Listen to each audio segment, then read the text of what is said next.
Hello everyone. तर आपण आज सॉल्व करणार आहोत लीड कोडचा पॅलिंड्रोम नंबर हा क्वेश्चन. तर आपण हा क्वेश्चन जावास्क्रिप्ट या प्रोग्रामिंग लँग्वेजमध्ये सॉल्व करणार आहोत.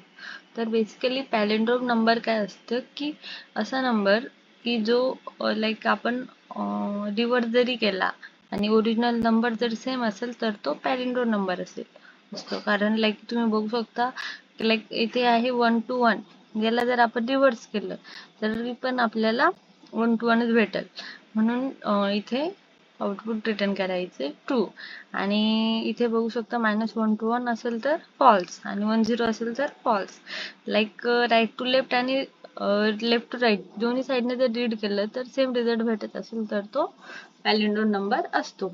तर आपण काय करू, ह्या प्रॉब्लेम सॉल्व करायला मी 2 स्टेपमध्ये डिवाइड करते.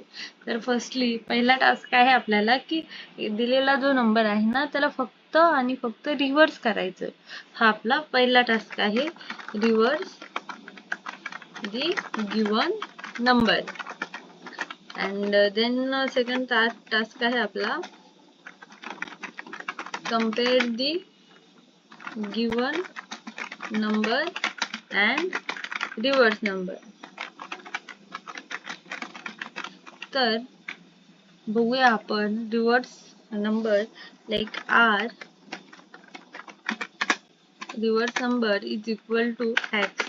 तर मी काय करते, त्याला सिम्पली कन्सोल डॉट लॉग करून बघते की आपल्याला इथे काय भेटते सध्या. तर आपल्याला इथे डिरेक्टली सध्या ओरिजिनल नंबर भेटेल 1 to 1. तर बघूया आपण. तर आपण बघू शकतो इथे SDD आउट मध्ये आपल्याला 1 to 1 भेटले. तर काय करते मी त्याला आता, आपल्याला काय करायचं, याला रिव्हर्स करायचे. आणि आपल्यासाठी रिव्हर्स मेथड आहे डॉट रिव्हर्स, पण ती फक्त ॲरे वरती वर्क होते. आणि फर्स्टली आपल्याला काय करायला लागेल, हा नंबरला ॲरे मध्ये कन्वर्ट करायला लागेल. तर फर्स्टली आपण डिरेक्टली याला लाईक स्प्लिट करू पण नाही शकत, कारण हा आहे नंबर.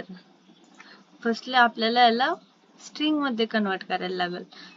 तर तुम्ही बघू शकता की नंबर वरती स्प्लिट ही मेथड ऍप्लिकेबल नाही. तर आपण काय करायचं, फर्स्टली याला टू स्ट्रिंग मध्ये कन्वर्ट करायचे. म्हणजे जो आपला 1 to 1 आहे ना तो पहिले स्ट्रिंग मध्ये कन्वर्ट होणार, त्याच्यानंतर आपण त्याला ॲरे मध्ये कन्वर्ट करणार त्या पर्टिक्युलर स्ट्रिंगला. आता याने आपल्याला ॲरे द्यायला पाहिजे 1 to 1. तर तुम्ही बघू शकता इथे आपल्याला 1 to 1 हा ॲरे भेटलाय. आता नंतर काय करायचं, आपल्याला सगळ्या मेथडचा ऍक्सेस भेटलाय. आता मी याला काय करते, डिरेक्टली रिव्हर्स करते. आता तो जो ॲरे असेल ना तो रिव्हर्स झाला असेल. तुम्ही बघू शकता सेमच ॲरे आहे, तो फरक कळत नाही. आता मी करते याला जॉईन करते विथ नथिंग. इथे आपण सेपरेटर टाकू शकतो की आपल्याला हा जो ॲरे आहे तो कशाने जॉईन करायचे, कॉमाने करायचे, डॉटने करायचे. आणि जर कशानेच नसेल करायचा तर काहीच नाही टाकायचं, एम्प्टी ठेवायचं. आणि आता बघूत आपण,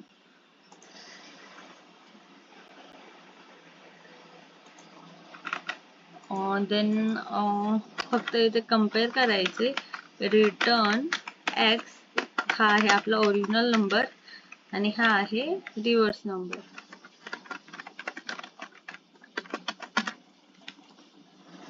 लेट्स सी किती टेस्ट केसेस पास करतो. तीन टेस्ट केस तर झाल्यात पास. बघूच सबमिट करून. तर सगळ्या टेस्ट केसेस पास झाल्या आहेत. So that's enough for today. Thank you.